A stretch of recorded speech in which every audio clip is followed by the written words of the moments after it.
Shimwe kandi Yesu ahabwa icyubahiro. Dushima Imana Data wa twese yo itwemereye kongera kuboneka kuri uyu munsi. Imana y'amahoro ibahereza umugisha kandi Imana ibakomereza amaboko. Hanyuma turanezerewe cyane kandi dushimye n'Imana mu mutima. Urukumbonye ujye wishima unezerwe, umva umutima wawe ukeye kuko mba nkuzaniye amakuru meza. Hanyuma rero uyu munsi ndashaka ko turi buganire kandi tukaganira ku bintu bitatu. Turaza kuganira ku bintu bitatu bishobora gutuma umuntu w'Imana cyangwa se umuntu usenga asubizwa vuba. Imana ishimwe. Turaza kuganira kuri ibi bintu bitatu. Turaza no kuganira ku bintu bitatu bishobora gutuma umuntu atagirana ubusabane n'Imana. Haleluya. Umuntu ashobora gusenga ariko ntagirane ubusabane n'Imana. Uyu munsi turaza kuganira kuri ibyo bintu bitatu bishobora gutuma umuntu asubizwa vuba. Turaza no kuganira no ku bintu bitatu bishobora gutuma umuntu atagirana ubusabane n'Imana. Mbere ya byose tubanje gushimira buri muntu wese wakanze subscribe kuri iyi channel. Imana imuhereze umugisha. Iyo dushimiye ababikoze tuba tubwiye abatarabikora kugira ngo nabo babikore. Imana ibakomereza amaboko. Muri abantu b'agaciro kandi muri abantu b'ingenzi cyane. Imana ishimwe. Ndabanezerewe cyane kuri uyu munsi, kuri iyi tariki. Imana ibaha umugisha, Imana ibaha umugisha. Reka dusenge Imana hanyuma twinjire no mu bihe byiza. Mana uri Data wa twese mwiza, uri Imana y'icyubahiro, uri Imana igira neza, uri Imana idukunda. Umugambi wawe ni mwiza kuri twe ndetse n'ibyo ugambire kutugirira ni byiza si bibi. Izina ryawe rero rihimbazwe. Turagushimiye uburyo waturwaniriye muri iyi minsi yose yatambutse. Twabonye kugira neza kwawe kandi twabonye gukomera kwawe. Izina ryawe rihimbazwe. Hanyuma rero dutumiye Imana Data isumba byose kugira ngo usubane natwe. Uyu mwanya ntaba ari twebwe ahubwo izina ryawe riba ryo rihabwa icyubahiro. Bana natwe kandi ukomeze kudufasha. Ubuntu bwawe n'imbaraga no gukomera. Mana ibane natwe mu izina rya Yesu. Amen. Reka dusome ijambo ry'Imana hanyuma tuganire. Tugiye gusoma Zaburi, igitabo cya Zaburi 112. Zaburi 112. Zaburi 112. Duhere ku murongo waho wa mbere dukomeze. Bibiliya iravuze ngo hahirwa uwubaha Uwiteka akishimira amategeko ye. Urubyaro rw'uwo ruzagira amaboko mu isi. Umuryango kabiri aravuze ngo urubyaro rw'uwo ruzagira amaboko mu isi kandi umuryango w'abatunganye uzahabwa umugisha. Ubutunzi n'ubukire biri mu rugo rwe. Gukiranuka kwe guhoraho iteka ryose. Abatunganye umucyo ubavira mu mwijima. Amen. Nagambire ino jambo rivuga ngo abatunganye umucyo ubavira mu mwijima. Haleluya. Abatunganye cyangwa se abantu bakora ibyo gukiranuka, umucyo ubavira no mu mwijima. Haleluya. Mbese babona umugisha, barongeraho abandi baburiye, bagirira amahirwe hatari amahirwe, babona umugisha. Imana ishimwe. Abatunganye bavirwa n'umucyo mu mwijima. Imana ishimwe.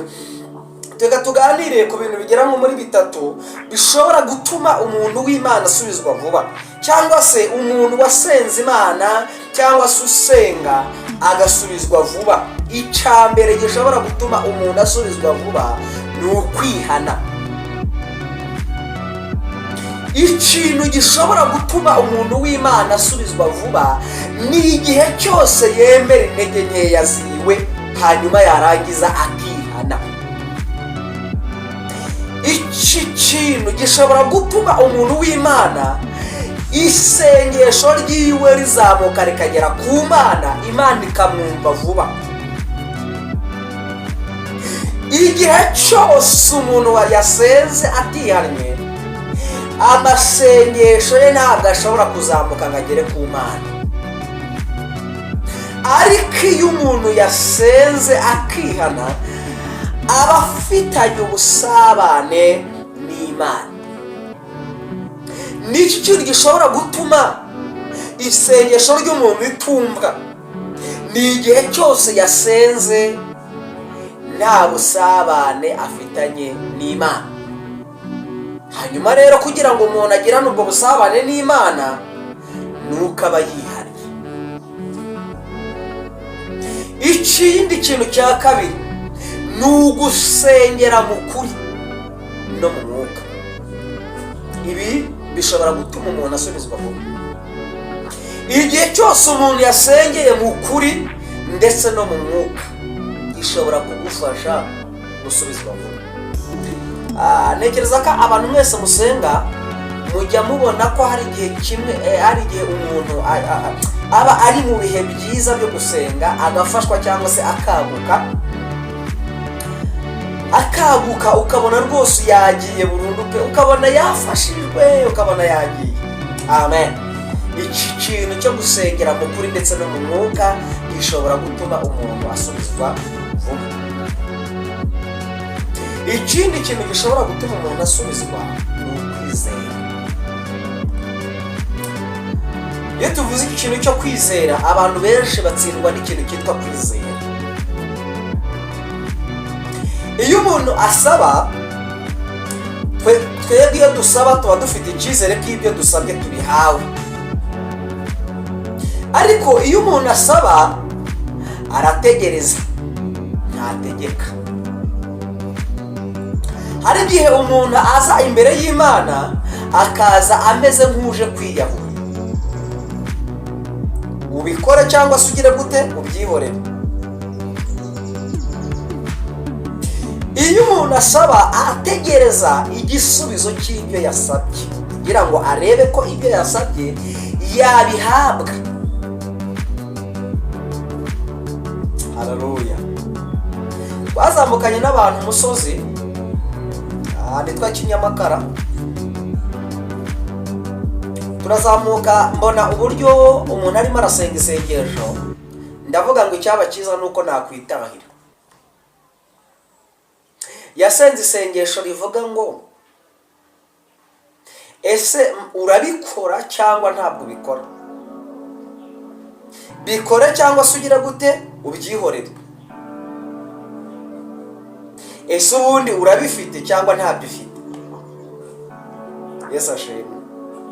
Nge nk'umuntu wari uzi imbaraga z'Imana, nge nk'umuntu wari usobanukiwe uburyo Imana ikora, natekereje ndavuga ngo uyu muntu, haleluya, Imana umutabare kandi umurengere, hitana n'itahe.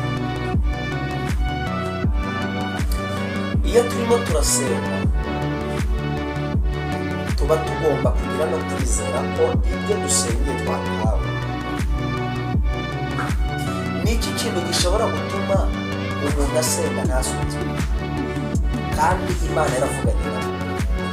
Ni igihe cyose umuntu asenga biva mu mahanga. Ntabwo wasaba gusubizwa n'amagambo. Ugera aho bari kuvuga nawe ukavuga, ugera aho bari gutongana nawe ugatongana muri bo. Hari ibyaha abantu bakora babiteguye, ibyaha by'igituma